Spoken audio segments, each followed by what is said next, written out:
Hello, everyone, and welcome to another edition of Sox Landsdowne.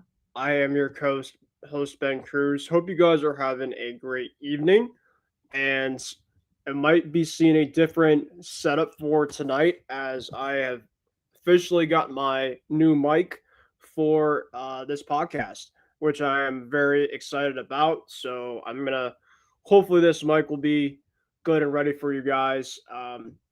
Here tonight.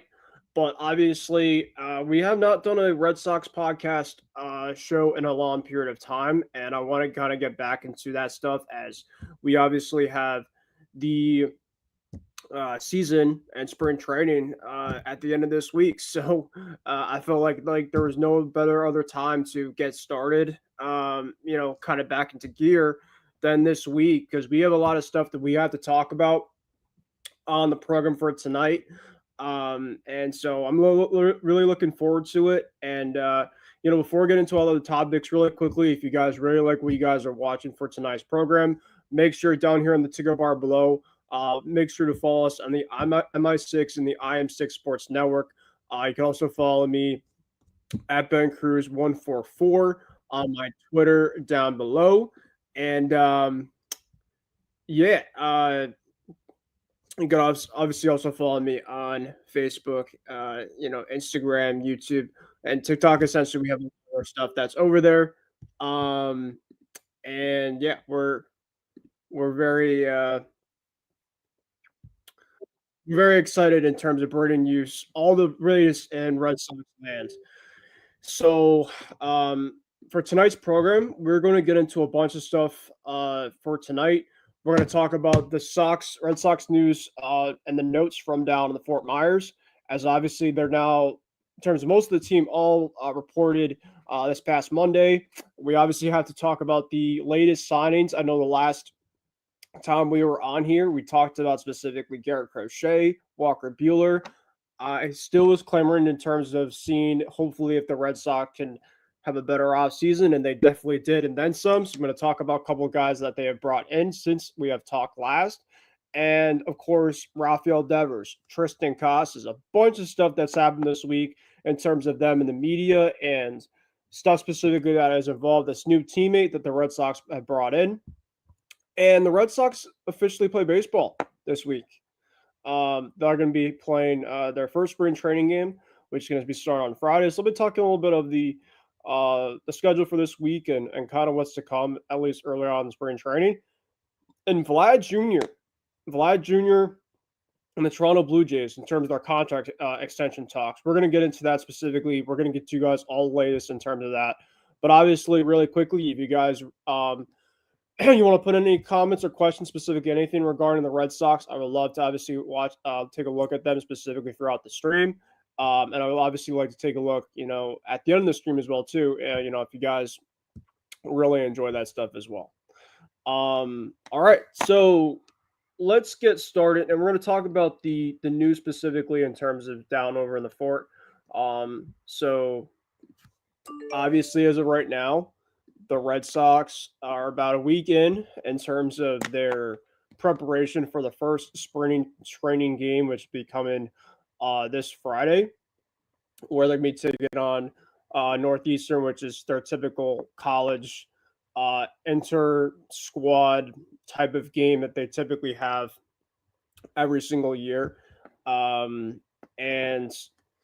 it's just really exciting to finally have Sox baseball back. You kind of have that itch essentially when the players kind of start going down to their spring training sites. You can kind of see the crack of the bat, the catcher obviously with the catching the ball from the pitcher in terms of the pop with the mitt. Obviously just the players and stuff kind of getting acclimated. We got obviously a lot of new players. Same faces though, different places. So it's really, really cool. I have been to the Red Sox spring training facility before when I've been down in Florida, but I've never gone to a game and I've never really checked out spring training. But I would like to definitely at some point, maybe next year, maybe specifically if I keep on continuing with this overall podcast, I would love to obviously go down to spring training and to maybe catch some games, maybe catch some practices, because you really get a good opportunity to go down there, meet a lot of media, meet a lot of players, and it's just kind of a very more chillaxing atmosphere than actually physically, during a physical game, regular season game, and stuff like that.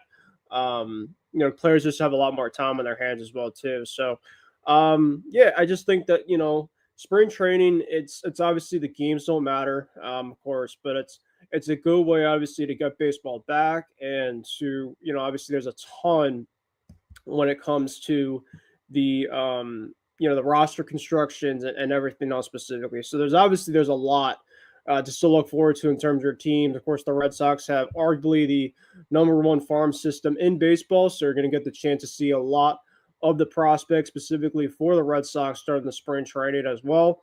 So there's just, of course, a ton of stuff specifically as a Red Sox fan to be looking very forward to come spring training. So um, that's pretty much kind of the early notes in terms of the overall team.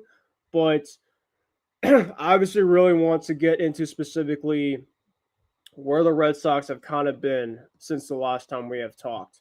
Obviously, last week specifically, I know I talked about on record specifically that the Red Sox had to get a right-handed bat. There was a ton of options out there, and I really, really asked to get Alex Bregman. Now, for a while, it really did not look great in terms of their chances, in terms of landing Alex Bregman. There was actually a ton of chatter that, um, you know, Nolan Arenado is kind of making it in terms of more of the realistic option and via trade. And, teams like the Cubs, teams like the Tigers, there's a bunch of other teams that were looking to sign Alex Bregman. But it came down to last week, broken down, that Alex Bregman decided to come to the Red Sox. And I could you not, when I saw that news, and this is obviously the core three of the big moves that happened, this offseason, I was stunned. I was very excited, and I'm still. It doesn't even feel real still right now. Um, and it just feels good that ownership decided to take out their wallets, because it's been such a long time that we have seen the Boston Red Sox act like the Boston Red Sox. And, the Red Sox obviously have been, you know, trying to believe in their top prospects, which they have been. But the Red Sox, at least to me, the last couple of years, I've really been trying to basically chomp at the bit, saying we need to get an ace and we need to get a right-handed bat to basically balance out that lineup to make this team become a lot more believable to the fan base. And a couple of guys specifically that I was looking at least for this offseason were Max Fried, Corbin Burns, trade for Garrett Crochet, and others. Blake Snell, of course, as well too, was on the radar. But for the right-handed bat, obviously they're looking hard at Juan Soto, even though that was extremely highly unlikely. And he's also a left-handed bat specifically.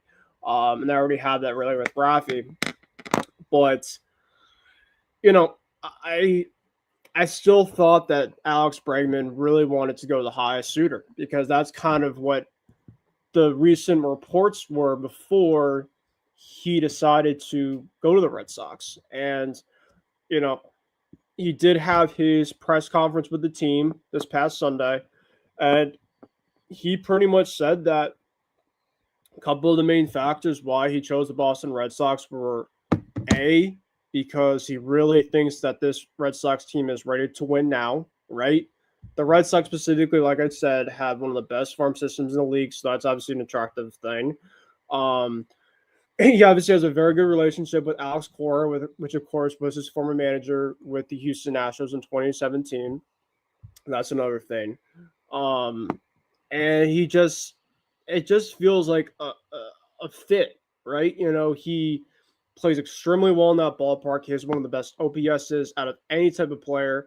You know, you're up there in terms of guys with Ted Williams, like when it comes to stats, like um, like him. And we got actually a guest here on tonight's program, my co-host here, Isaiah Leon. Isaiah, you could actually kind of see my friend. I finally got a mic now specifically for the show, so I'm gonna obviously try to play around with it. I extremely like it. I bought it yesterday, and I obviously now kind of feel like I'm in the podcast feel fit right now. But I decided obviously kind of get back into the swing of things. I know you and James the other night obviously talked about some Sox and obviously baseball around, but tonight, it was really kind of a mainly Red Sox type of show. So I'm really excited for you to come on and kind of give you the latest in Red Sox land, because I know you and James and Callan kind of talked about it the other day, and I obviously want to kind of get my viewpoints for you as well. But yeah, thanks for coming on.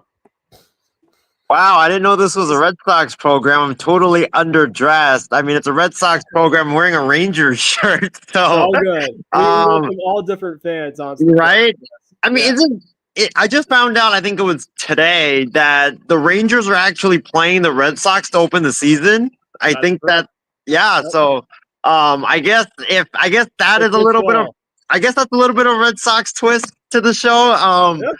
Yep. But yeah, I mean, it's good to be on, man. I know like you said, we talked about like the Bregman signing and some of the other Red Sox stuff a couple of days ago. But yeah, man, it's great to be on. Great to that baseball season is unofficially back. I know we have spring training games starting this Friday, so that's going to be awesome to see. And yeah, I mean, it's interesting that you start this program, because I was actually sifting through some of my photos from when I went to Arizona last year and went to spring training, and it kind of got me like reminiscing about what an amazing time it was. And I mean, if any of you guys have ever been to Arizona or Florida, really recommend you guys to go, because the ballparks are right next to each other.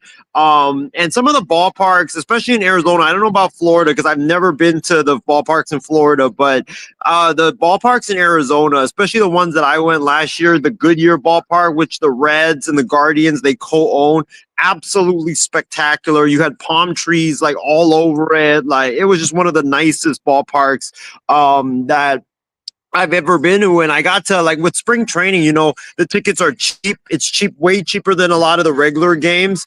And I got to sit behind home plate last year for only like $8. So it was just crazy how cheap and amazing it was. And I think what really was amazing about the whole experience, Ben, was you got to like meet players, you got to meet coaches. I mean, I got to, and I still can't believe this happened, but the Texas Rangers owner literally sat next to me during the game. I mean, it was insane. Like, it was crazy. And I don't know if I told you the story, but I think I talked to him about, or he asked me like, what moves did you want the Rangers to make?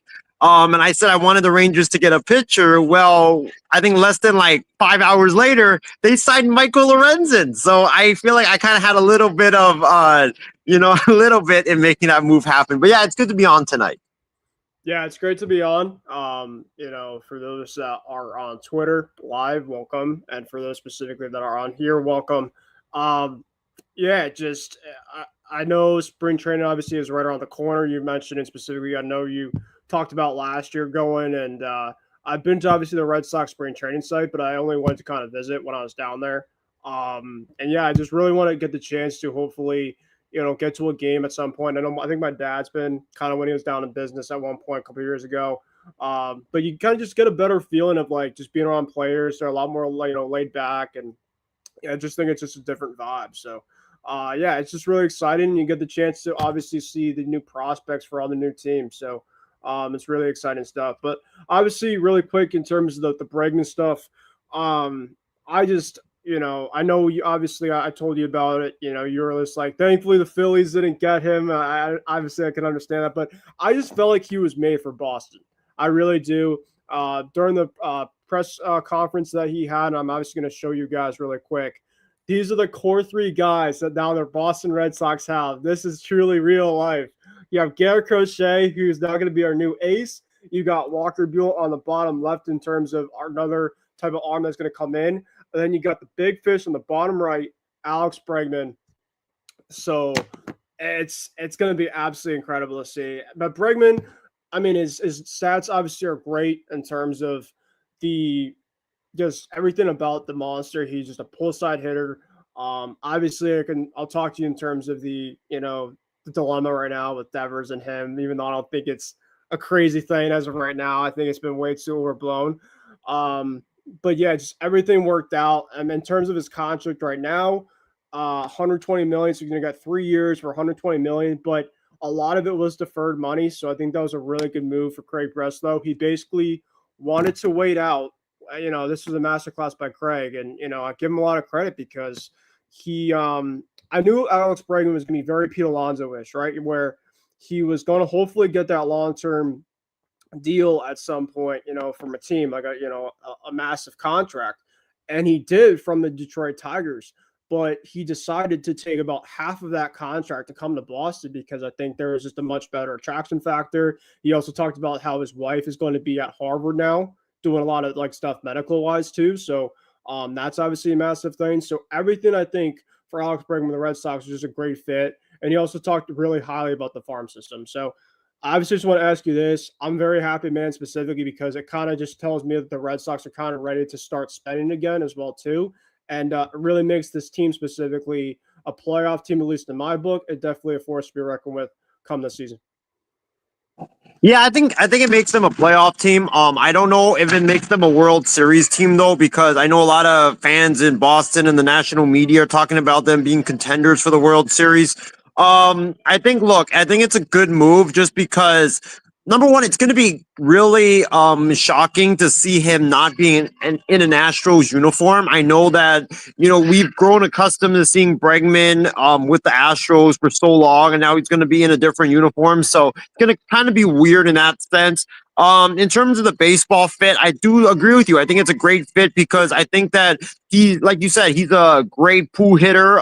He hits a lot of stuff to the left field, and that monster. I mean, he's gonna do a lot of damage to the monster. And I really think that he's gonna have a great season. Maybe not a lot of homers, but I think a lot of doubles for him, and I think he could do kind of like what Dustin Pedroia did for the Red Sox for so many years. And I think that defensively, you get an upgrade. Whether it's at third base, whether it's at second, him and Story, he can play shortstop. If Story is injured, sadly, and sadly, I don't really trust Devers. I mean, not Devers. Story's health to stay healthy because he hasn't really proven that he can stay healthy. So, I think for Bregman, it's a great move. You also reunite with Alex Cora, who he had a great relationship with the Houston Astros.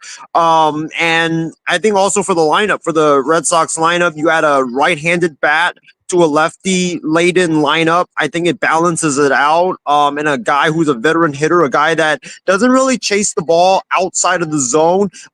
He works great at bat all the time, and he's a guy that I think a lot of players that are coming up right now should really emulate because he doesn't swing wildly. He takes pitches that are outside, that are low, that are inside, that are high, and he waits for the perfect pitch. And I think that that's what a lot of the hitters nowadays need to try to emulate. But I think it's a great signing for the Red Sox. And you also you're paying him $40 million a year. Yeah, that's kind of a steep price, but you got to pay a steep price to get great talent to come in. So I like the move for the Red Sox. And also with this move, it weakens the Houston Astros. Now, you look at the Astros, I think they're kind of in a semi-rebuild now. I don't really know what they're doing. They lost Verlander. They lost Bregman. They've lost a bunch of pieces now. So I think that I don't really know what to make of Houston. I think kind of if you look at Houston, I think sadly their trajectory is maybe like that third place team in the AL West. So for the Red Sox, it's a good move. You also are in line with the Yankees now. That's going to be a fun race. Red Sox, Yankees this spring and summer, man. So, yeah, it's a great move for the Red Sox. And I think there was a post here that, if I can pull it up, yeah, yep. It's cool to see that. That's the cool part about this is that Bregman was actually originally drafted by the Red Sox, turned him down to go to play in LSU, and then now 13 years later, he's back where he was supposed to start at. So it's a cool little fun, cool story moment.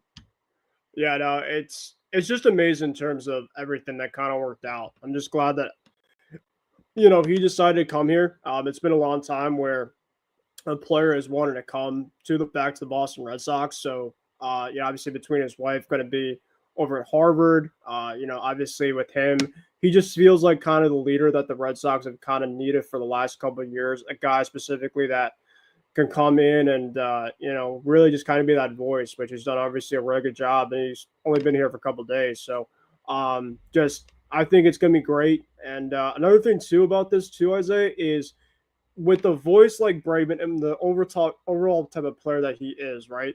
He can attract other type of names, hint, hint, Vladdy Jr. potentially.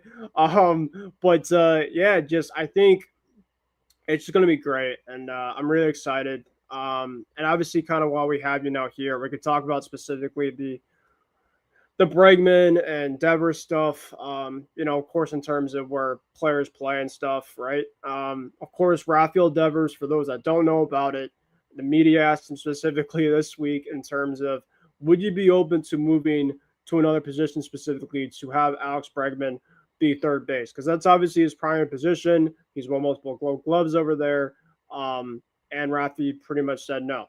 And they've asked him kind of multiple times throughout the overall media session, and he pretty much had the exact same type of answer. I think personally this is way too overblown specifically. I mean, listen, do I think specifically Devers is selfish a little bit in terms of the overall way he's going about it? Sure. But another thing, so when a couple years ago, when the Red Sox got Rafael Devers' contract extended, they basically told him he was going to be third base long term, right? And now obviously, and I understand specifically because Alex Bregman, he kind of came into their lap, and now specifically, it happened, right? So it's a good problem to have specifically. It's a lot better than having the problem of them not spending, at least for this offseason.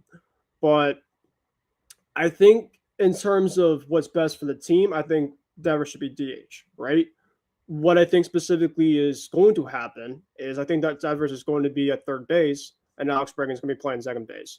I don't think Alex Bregman is going to be bad second baseman at all. I think that he is, he hasn't played a lot of second base, but he's just a very good guy glove-wise defensively. I don't see specifically where, it's going to just all of a sudden be a complete train wreck for a guy like him, right?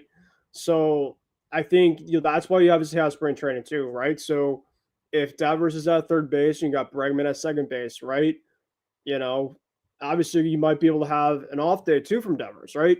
Devers needed a lot of off days last year, right? And maybe you have Christian Campbell, who obviously is one of the most coveted core three guys, big three wise prospects, who's trying to get into the open day lineup.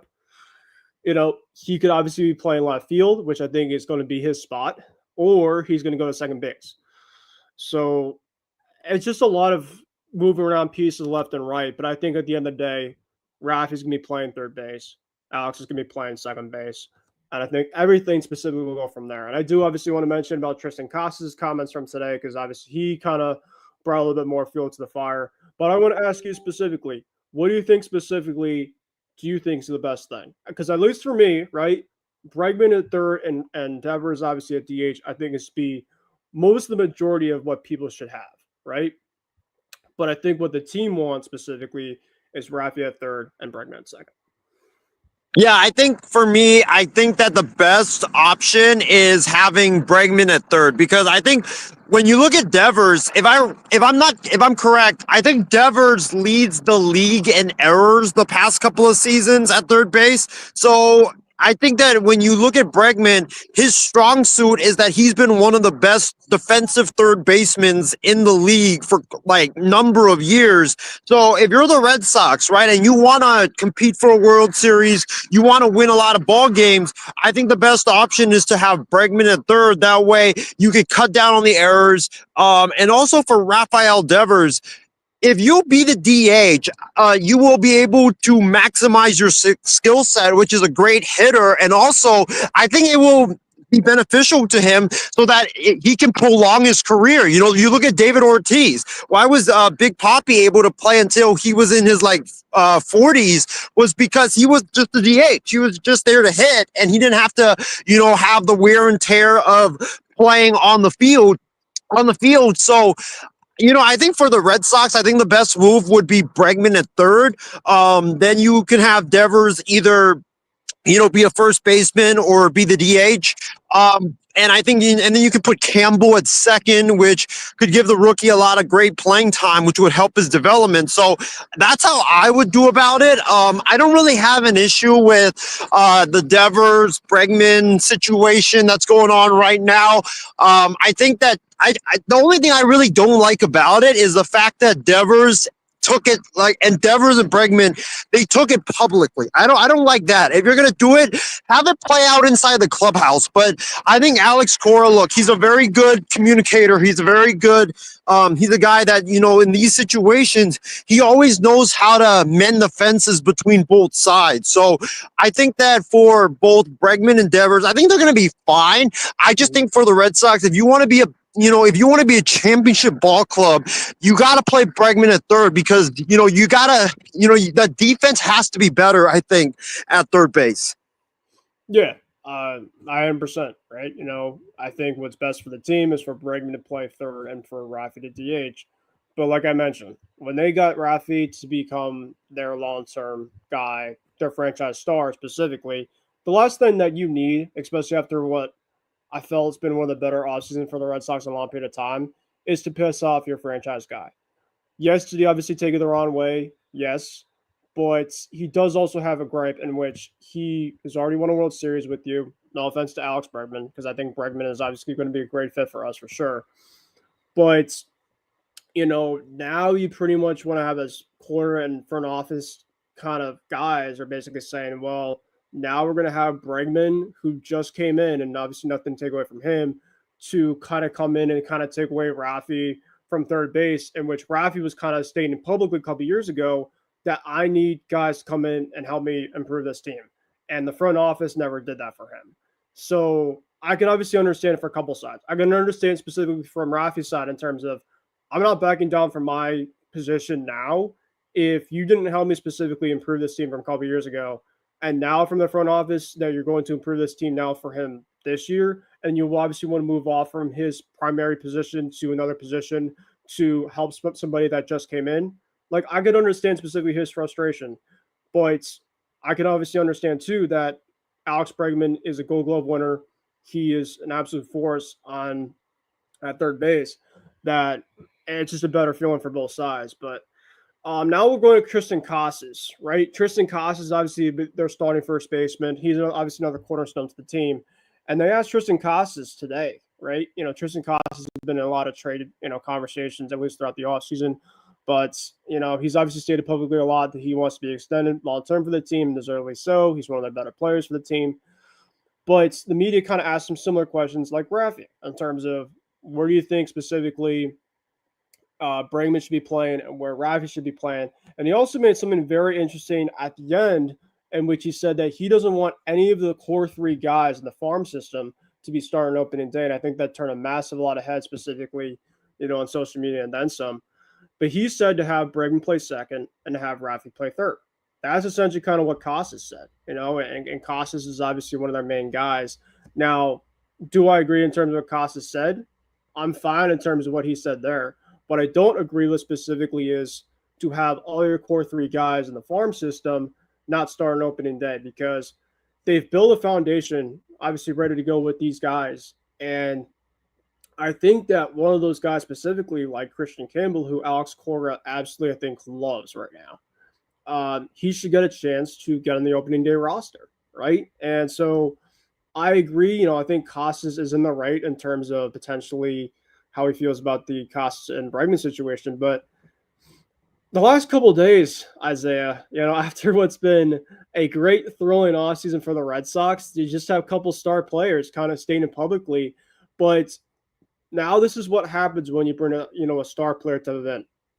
Is I think sometimes it creates great drama in which that it kind of fuels other guys to play at their best. And, it's just a better situation than obviously having to worry about having the front office and stuff spending money. So, what do you think about the Costas comments? Have you gotten the chance to see them? And do you agree with me specifically? Do you think that now with the Red Sox bringing another star like Bregman in, do you think that kind of has other guys like Devers, obviously, to hopefully step up this their defense specifically because he now has a guy kind of under his wing, kind of ready if he's not obviously ready to perform.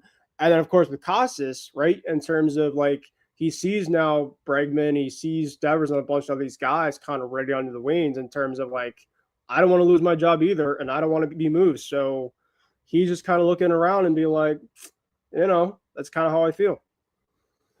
Yeah, that's I don't really like the Casas comments because I think that look, Christian Campbell should be given every opportunity to try to win the job at spring training. If he wins the job, great. That means that he had an excellent spring. That means he put up a lot of numbers both offensively and defensively, and he was awesome both offensively and defensively. And the Red Sox feel like he gives them the best chance to win. And I think that's what you want. If you're a fan or if you're a player or if you're a coach, is you want to be able to have the best team on the field to win a championship. And I think that, look, if Christian Campbell comes out there and is amazing in spring training, he definitely deserves the job. But to say that, like, for Casas to say that, all these like people in the farm system, they shouldn't be given, like, they shouldn't be on the opening day roster. It's like, why? Like, what if the guy comes out and just is great in spring training, and then like you're really gonna fit him in the minor leagues? Like, it just makes no sense. Like, if he comes in spring training and he stinks it up, like, yeah, he should obviously go down, but I think that he should be given like every opportunity to win the job. I think this kind of reminds me of like, it's not like in a like dramatic way as what's being played off in Boston right now, but it kind of reminds me of like the Rangers with Wyatt Langford last year, where this kid was super hyped up, but then it was like a lot of people were kind of just saying like, okay, he's so talented, but should he be in the lineup? Because I think he got drafted the previous year, but he played his way onto the roster in spring training. I think he hit like 400 in spring training, and he played his way onto the roster, and he ended up being in left field for Texas. But I think with this whole situation, like, look, if Campbell goes out there and he does what Wyatt Langford did, and he plays his way onto the field, then he has to be on the field. But if he stinks it up, then I think he shouldn't. He should be in the minor leagues, but to just say he shouldn't even be given a chance, I think that's utterly ridiculous from Casas. You want to put the best team on the field to win a championship, like, and I think like this is what I don't like about the Devers comments and the Casas comments. Like, it's all about me, and that's what I don't like. Is like, when you're trying to win, like, you're trying to put like Bill Belichick would always say, you're trying to put the team first, and you're trying to have the best team on the field. So like, and I think that's the kind of thing that's been going on inside the Red Sox clubhouse, sadly, the last couple of years. Is like, I feel like it's been too much of like a player like to player thing, like a me thing, like that. It's not all about winning in the clubhouse.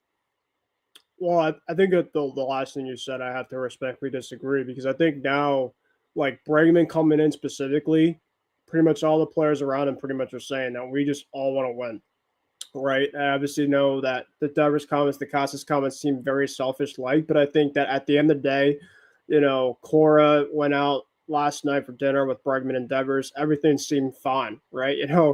I think that there's a ton of guys specifically that want to make their overall case, and there's going to be obviously a ton of backlash in terms of no matter what happens. But we'll have to see. I could obviously see this overall story, kind of be blown up over the next couple of weeks. And it's obviously good to obviously kind of have all this stuff out, if anything, now, because it's obviously really, really early than right before opening day, right? We're still about a month out or two from opening day. So, that's obviously something to have specifically. Really quickly, kind of looking the overall roster really quick. I know they obviously brought in Garrett Crochet, Walker Buehler, and others. They were looking at trading for Dylan Cease. Obviously, shout out to Jared Carabas from Section 10. Jared and Section 10 group is obviously great. Get the chance to listen to his podcast every single week. Does a great job over there. He was first to mention there were so many that asked him specifically in terms of with the Padres, of course, loaning some of their potential pitchers due to their value sports stuff, and Michael Keane and Dylan Cease. And Jared put out that they were looking hard at going for Dylan Cease. It doesn't sound as right now that anything's going to happen in terms of trade wise for Dylan Cease because Willie O'Brien would have to be involved, and Rob Bradfield from WEI in Boston pretty much said the other day via tweet that they're not willing to trade Willie as of right now. And I can understand that because Dylan Cease obviously has, it'd be a via rental and he only has 1 year via control. You would have to essentially, I just don't see a 1-for-1 swap as of right now, because obviously Dylan Cease is going to be a free agent after this year. So I think at best, if Bueller obviously has a great proven year because he's only here for another 1 year specifically, I could see Bueller because he said specifically, Bueller did, that he wants to be a Red Sox long term. If obviously he has a really good first year. So, and obviously Garrett Crochet, the Red Sox had to extend Garrett Crochet. That's obviously a massive order of business that the Red Sox have to do. So they got 100 things to do in terms of before the regular season, in terms of work stuff to do. But obviously Alex Bregman coming in was a massive relief, I think, for fans that have been asking for a while in terms of the Red Sox to make another big time move. And so it's really great to see. Really quickly, we're gonna go to before we get to the Vlad Jr. stuff, Isaiah. Let's get into the Red Sox spring training. In terms of the schedule that we have for this upcoming week, right? So the Red Sox start on Friday, like I talked about, against Northeastern. They're kind of their annual college game. And yeah, it's just a really exciting time, right? To be a fan in terms of for baseball, right? I know spring training, it can be very, very, at least at the end of spring training, very tiresome. You just kind of want to have obviously the season ready to go. But just, like I said before we came on, just hear like the crack of the bat, the the glove, obviously the pop of the glove, obviously from the pitchers pitching. I saw a couple of photos today of Crochet pitching to I think it was Connor Juan, and like he was just pumping 99, and it's only videos, but it's just exciting because you just know for a fact that baseball is right around the corner. You just hear the crack of the bat as well too from guys like Bregman and Story and others. But just what do you think specifically are some things to watch out for the Red Sox at least early on for spring training? And if there's any type of position battles, obviously, with the Bregman Devers one, but anything specific you're looking forward to for the Red Sox, at least early on in spring training? Well, the first thing, Ben, that I'm looking forward to watching, and it's not just Red Sox, but it's like the whole league, is to see the big letters on the back of the jerseys again. I mean, after last year when like you literally had to put on glasses to look at those tiny letters on the uniforms, like thank goodness that Nike and Fanatics or whoever runs the jerseys for MLB finally switched those things back and made it back to normal. And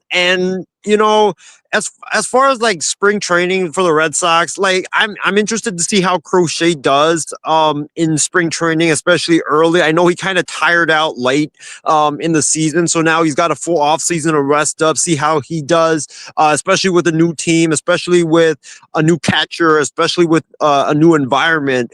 That's going to be kind of interesting to see. I want to see what Bregman does. Obviously new team, new situation, like that's going to be interesting to see how he does. And I think obviously how Christian Campbell does in spring training, because this kid has been one of like the biggest headlines in Red Sox camp early on. Whether it's other players making comments about him or Alex Cora talking about him, like obviously like the Red Sox players and coaches are very high on him. So now we're going to see like if the hype is true, if it's going to translate in spring training, and if he can go out and win a job for the Boston Red Sox. So I think for me, like, I think that's what I would watch for if I'm going to Red Sox camp. I'm honestly just happy that, Ben, that baseball is back. Like, I think spring training, like it's fun, and just to see like baseball being played, and just to see like, the players come out and just be, like you said, be laid back and interact with the fans. Like, I think that's like the coolest part about spring training. Yeah, it's great. I think just like we talked about earlier on, the vibe is It's obviously a lot more chillax. And like a lot of the parks are kind of nearby each other, at least in Florida and Arizona, the two main parks. And so you can kind of go around and, I know with the Twins and the Red Sox, they're both in the same town, right in Fort Myers. So, a lot of people can kind of go from one to the other. You could take maybe an hour trip or whatever down south and go see maybe Tampa Bay or go to Clearwater and go see the Phillies spring training site. So it's really cool to see. And I just kind of on my bucket list thing and kind of going to different parks and just kind of checking them all out because I've been a couple, but I know I went to see the Phillies spring training. I went to a game down there a couple years ago when I was younger, but I just don't remember it that well. Is that Clearwater Yeah, it's in for Clearwater. the Phillies? Yeah, yeah. Yeah, it's literally you could literally see it like right up the highway actually, over in Clearwater. So it's a really cool overall park, the overall setup. And I also went past the Toronto Blue Jays spring training site. That's literally in like a neighborhood, like specifically like you'll see a neighborhood and then boom, there's a freaking ballpark there. It's really, really cool. But yeah, I mean, I've seen a ton of parks down there, which is awesome to see, but I would love to kind of go and kind of walk around some of these parks and, heck, maybe you and me can maybe potentially plan a trip next year down somewhere. We'll have to maybe talk about that potentially off air, but yeah, I'd I'm be really down for excited that. Yeah. All right. So we're gonna probably go only about an hour on, for this show specifically. But before we get into the top of the hour here, I do want to talk about Vlad Jr. Of course, today specifically, and obviously we haven't had the chance to talk about it specifically yet, and you haven't had the chance to talk about it on any of our shows. But Vlad Jr. today was the final deadline day for him and the Blue Jays to have a long-term extension signed, and they pretty much had Vlad and his agent pretty much had a press conference this morning, and they basically said that they're not even close in terms of coming to an agreement on any type of a contract extension. So, as of right now, I mean, at least in terms of what it looks like, is that he's going to go and pretty much have probably to me one of his best years for the team. Jeff Passan, and we obviously have this tweet as of right here from Ben Nicholson Smith, who obviously covers the Toronto Blue Jays, basically telling reporters on Delinean that he'd obviously not agree. At 5:02 in the morning, the tweet said they had their numbers. I had my numbers. And instead, he's headed for free agency after the season at age 25. So just a tough look for the Blue Jays fans. I mean, they've obviously had a really, really rough offseason. I know that they did bring Anthony Santander. They brought in Max Scherzer, Jeff Hoffman. So they brought in some pieces, don't get me wrong.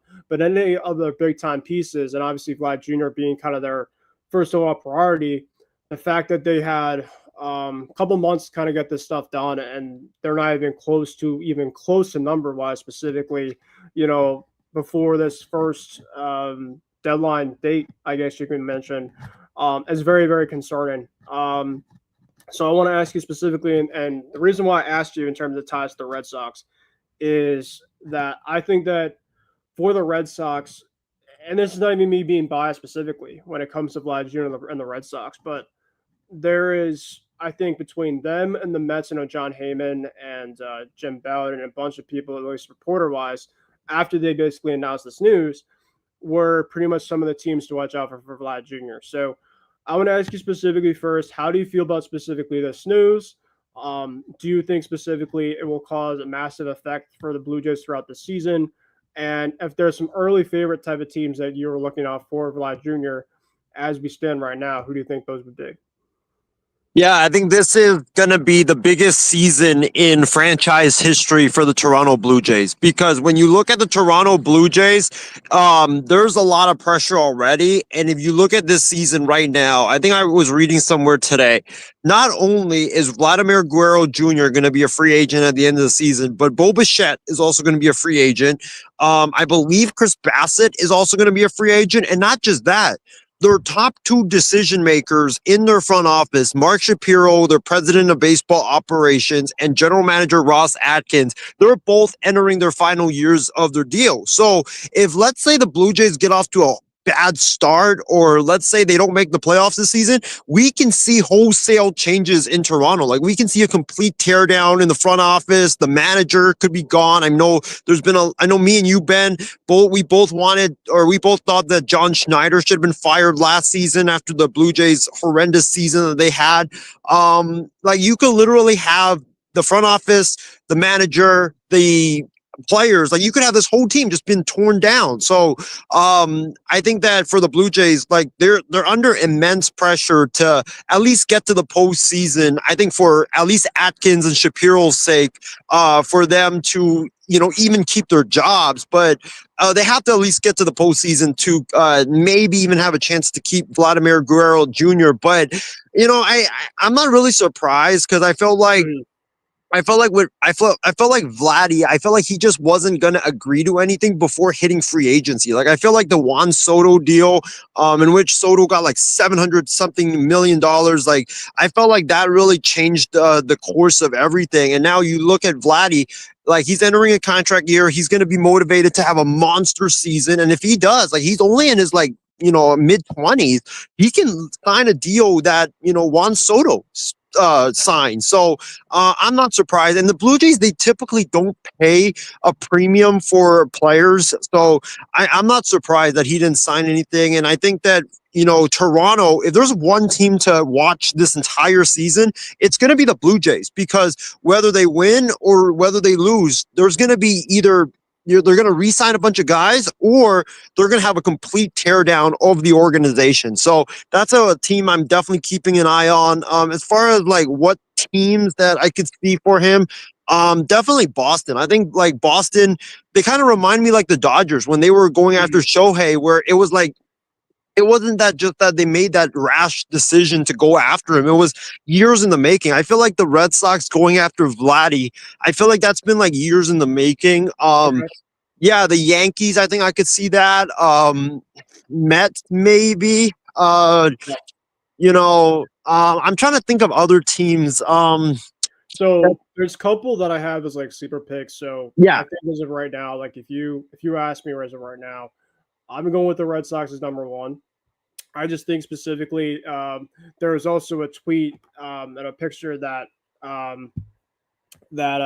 Juan Soto, right, that he was going to go to Boston, and of course, obviously, like the Photoshop photos, and Vladdy was in that photo with like a Red Sox uniform on, and he liked it, so it's kind of really cool in terms of because there's kind of some smoke or whatever there, but yeah, I just think that with the Red Sox being a very good farm system kind of coming up, and just they could obviously have his bat right there. He obviously loves Fenway Park, I think, from afar. Of course, playing with Toronto as of right now.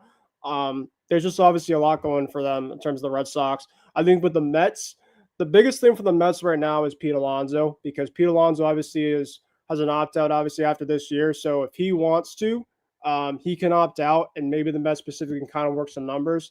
What I kind of worry about, at least for the Mets, is do they want to go back-to-back years giving out massive contracts to both? Obviously, they just did Juan Soto. Do they want to do it once again with Vladdy Jr.? I don't know, right? That's kind of something to kind of look out for. Look out for the Washington Nationals to be specifically a piece for Vlad Jr. They obviously have a lot of young pieces over there, and if they bring a bat like him in, I mean, with a really good division already there, I do think that they could be someone to look out for as potentially a force. So this is obviously going to be something that we're going to take a look at pretty much all year. And another thing too, so you mentioned about Vlad Jr. in terms of his future. Jeff Passan did talk on SportsCenter earlier today and basically said that he could be traded potentially at the trade deadline if the Toronto Blue Jays are going to be potentially out on the outside looking in, which I could definitely see happening because, if he's going to be leaving, at least get some value back. Yeah. I think that, I think I also talked about this last year. If I don't know why they didn't trade him last year, because then you could have gotten peak value for him. I know Ben a couple of times, whether it was trade deadline or this offseason, I think I predicted that Vladdy would go to Texas. And I was saying why don't you trade Nate Lowe? Jack Leiter was one of them. I don't know if I said Carter, but I threw out a big package. But I mean, you could have gotten a lot for for Vladimir Guerrero Jr. So yeah, this like we talked about like the Juan Soto cloud that was hanging over the season last year. Now it's gonna be Vlad Jr. That's gonna be the guy that's everybody's gonna want. Also, if Toronto does do a full teardown, like I thought they were gonna do last year, I mean, what about Bo Bichette? I mean, Bo Bichette is a very young, or he's a very fine young player. So I could see him going to places, and teams are going to want a shortstop. His bat, I think, could play in a lot of places. I don't know if he would go to Boston though, because you do have Bregman, you have Story there now, you have Devers. Like it would just be a crunch there. But that's another guy that I'm keeping an eye on this season is Bo Bichette, because I think last year he was injured. He didn't have the season he wanted. Now he gets a full off season, and yeah, we'll see what happens with him. But speaking of Vladdy, don't rule out Texas as well, because they have Nate. I think Lowe is not there at first base anymore. So he's actually with Washington right now. Yeah, he's with Washington. So they need a first baseman. They don't really have like that long term first baseman. And the Rangers, they always like to throw out those massive contracts, whether it was to Seager or Simeon, DeGrom. So yeah, I could see that as well. Yeah, I mean, I think there's going to be some teams, at least wildcard teams, to kind of look out for Vladdy. But if you pretty much put a gun to my chest as of right now and pretty much told me the three teams, that's probably the Red Sox, the Mets. And I know the Yankees were on John Heyman's list. He's already said multiple times that he does not want to go play for the New York Yankees. So I don't really see much about that, but we're gonna have to see. He did say specifically during his press conference, though, media-wise, he wants to go somewhere that he can win. And he said, "You guys know my dad played a lot of years and never won a World Series, and I always say my personal goal is to win a World Series and give the ring to my dad." I think that's really, really cool. Kind of at least from his side. As long as he just doesn't go to the Dodgers, right? That's I think that's. Do they need a first baseman? What? Who is the Dodgers first base? Oh, it's Freddie Freeman. That's right. Freeman. Yeah. They don't need him. No, they don't need him. That'll be fine. So DH though. Oh. Man. Oh God. Yeah. No, they already spent everything that they had. This past offseason. Before we get into the top of the hour, I do obviously want to appreciate everybody that's watching here on StreamYard, everybody that's watching here on X. If you guys have any questions for me, probably before I get out of here, feel free to. Anything Red Sox related and basically anything that we talked about for tonight. Isaiah, at least for your end, what are a couple of guys, at least for the Red Sox sake, that you're pretty much looking out for specifically that I feel like not like people are kind of talking about, at least for me.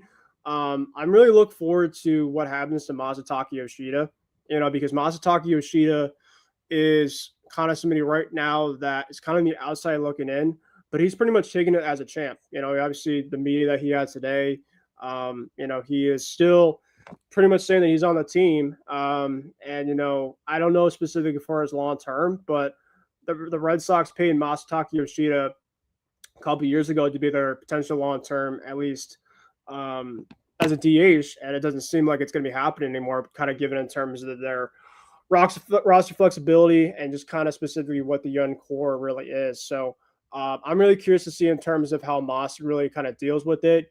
And he just doesn't play the glove well at all too. So what specifically will happen kind of for him at DH? Yeah, I think that's a good choice. I actually forgot to mention him when we were talking about Alex Bregman a couple of days ago. I think, I don't really like, from the outside looking in perspective, I don't really know the hate for him because I think, he's a very good bat, or he's a decent bat. Like you said, he's not good with the gloves, so that does kind of limit him in a way. But I think if he were to be either traded, I think that, a lot of teams might be in on him just because he's a guy that's like a decent bat. He puts the ball in play. So, and he's got a pretty good swing as well. So, I am interested to see how he does in spring training. But I think the guy that I'm looking at is Jarren Duran. I want to see him kind of try to I want to see him prove that last year wasn't a fluke. I want to see him go out there, have an amazing season again, and then just because he's the guy that really stirs the Red Sox drink. With the guy with his energy, him putting the ball in play, getting on base.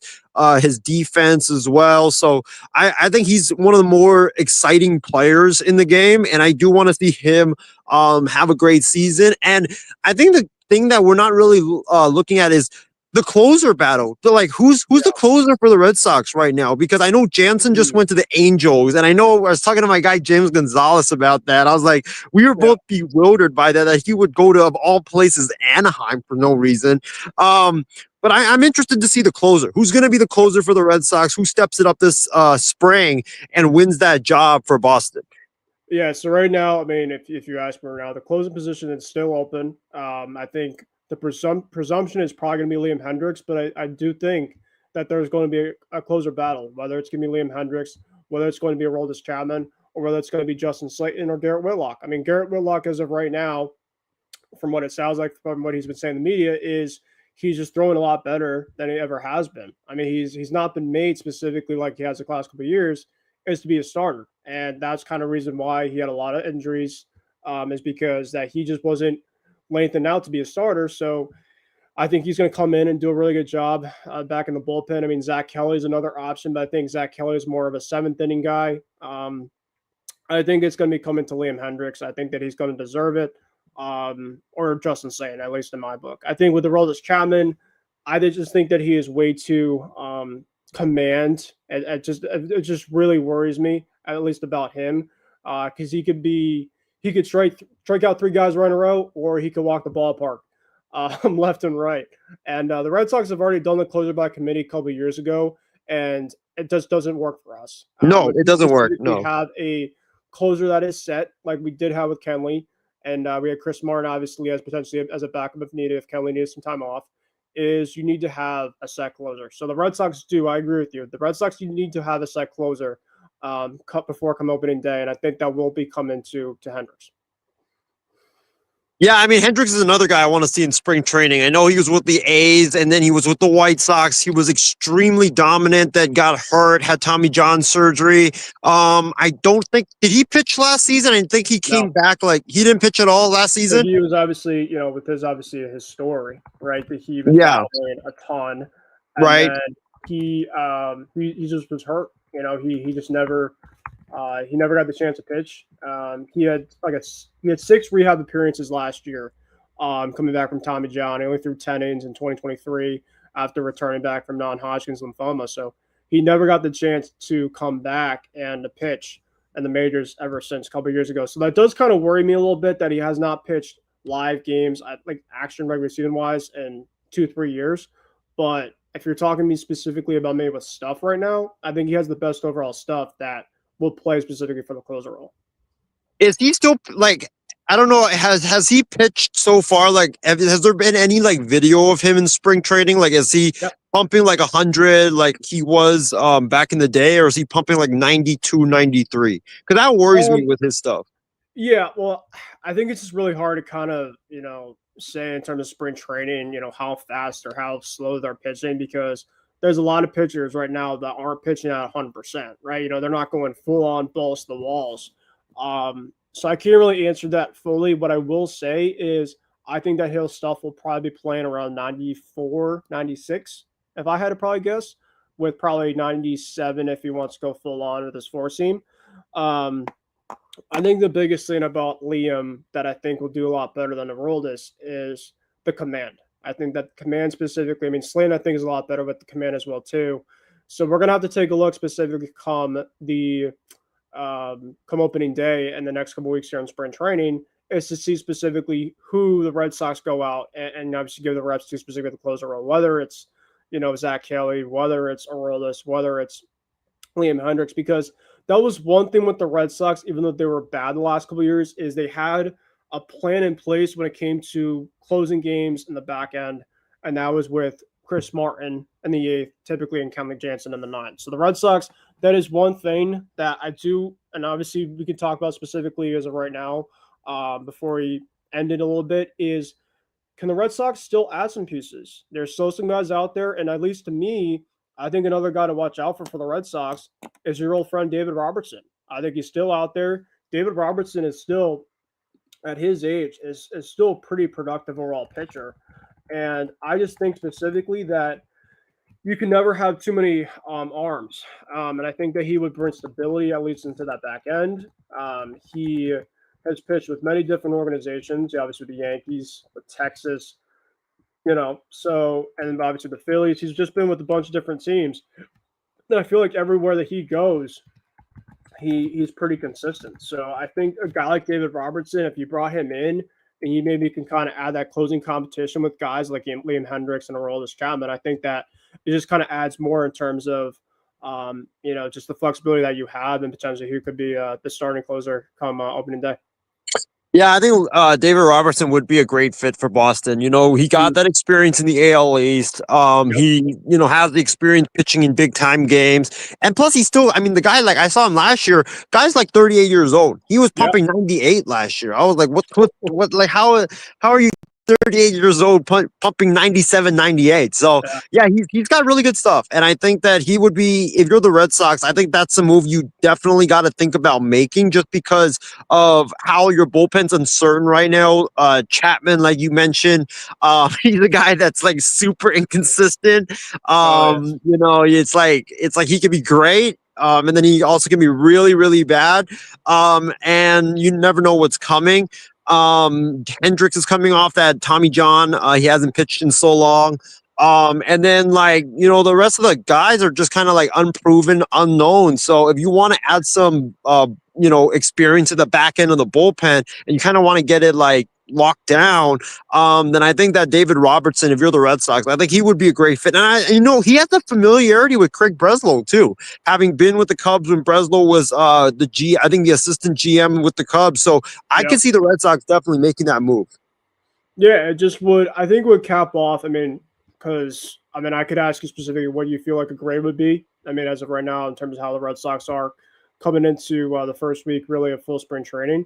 But if you ask me as of right now, Crochet, Bueller, and Bregman kind of leading the core of the offseason.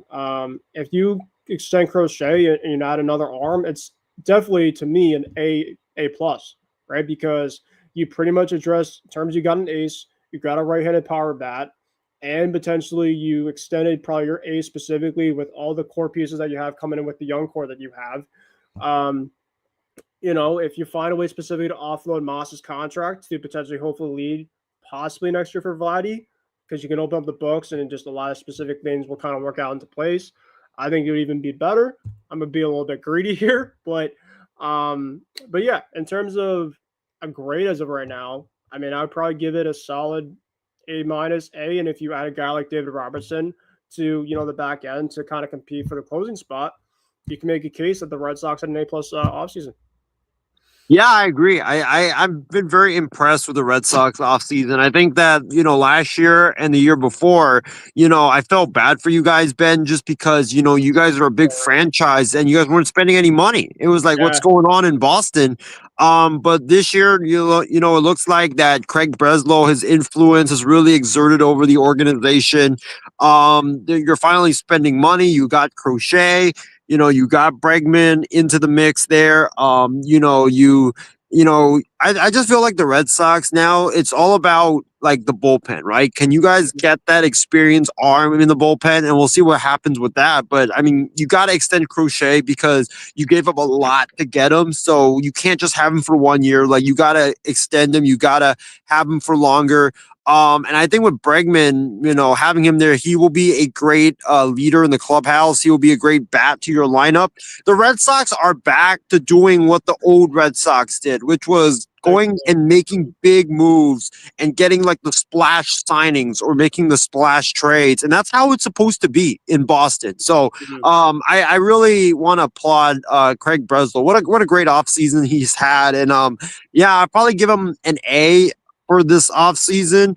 But you have to extend Garrett Crochet. That's the move you absolutely have to make if you're Craig Breslow. Yeah, no, I think that there's still they're so far from done, and I think that extending Crochet and hopefully maybe add a couple other pieces is going to be obviously great to have. But we ran out of time, Isaiah. Really excited to have you back on, and for myself to be back on and talking some Sox, and really hopefully kind of making this into kind of a weekly conversation, kind of leading up to opening day. I know obviously for a fact there's gonna be a ton of stuff that we could talk about every single week, so I'm really excited. For those specifically that watch, we really want to appreciate you watching here on StreamYard, over as well here on X. We really appreciate it.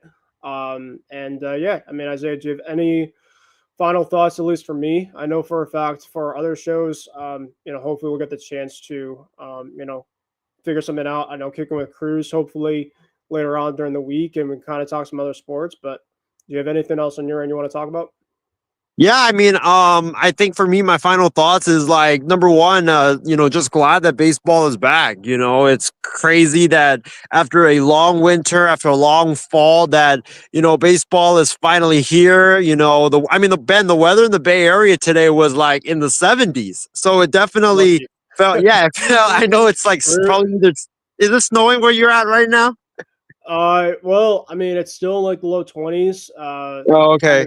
I've had a couple instances where I lost power, Ooh. from just literally not a lot of snow, but it's my area in Connecticut. It's just been, we're getting a lot, specifically a lot, at least a lot more than the last couple of years when it's come to snow precipitation, which is kind of nice. But we're almost at this, at March. My birthday's during March. We got March Madness, so and obviously you got the weather a lot, warmer down here as well too.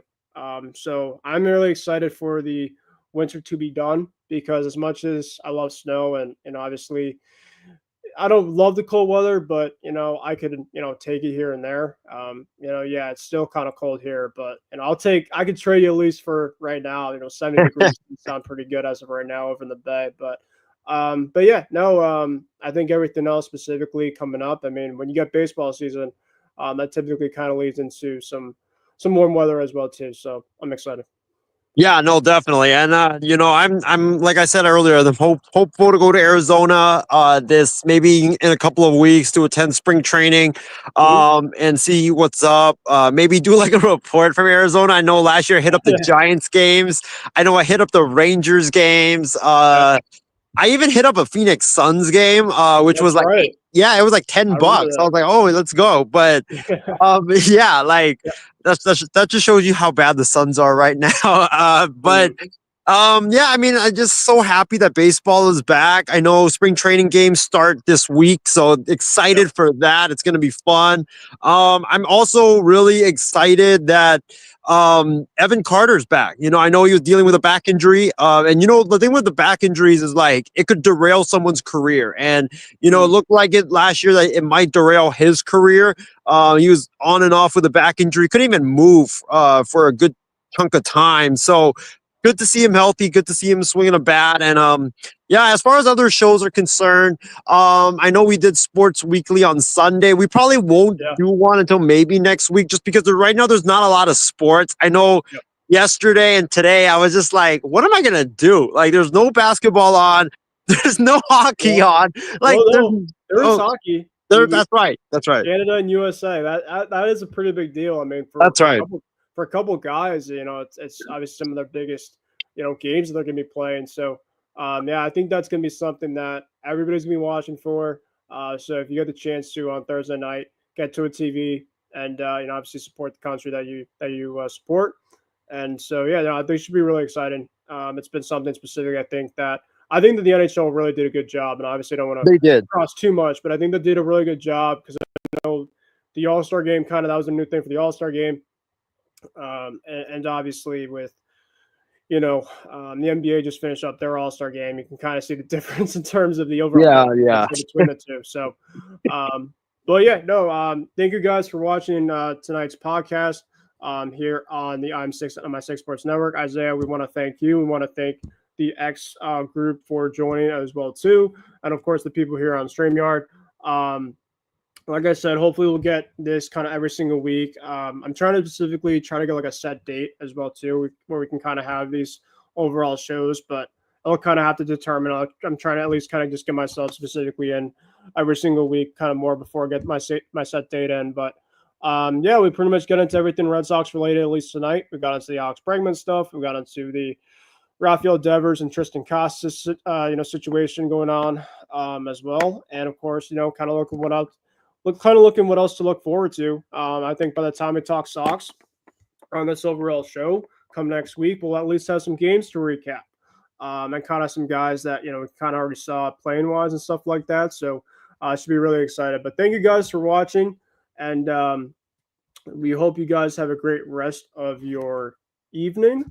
Isaiah, like I said, thanks for coming on, and we will see you guys next time.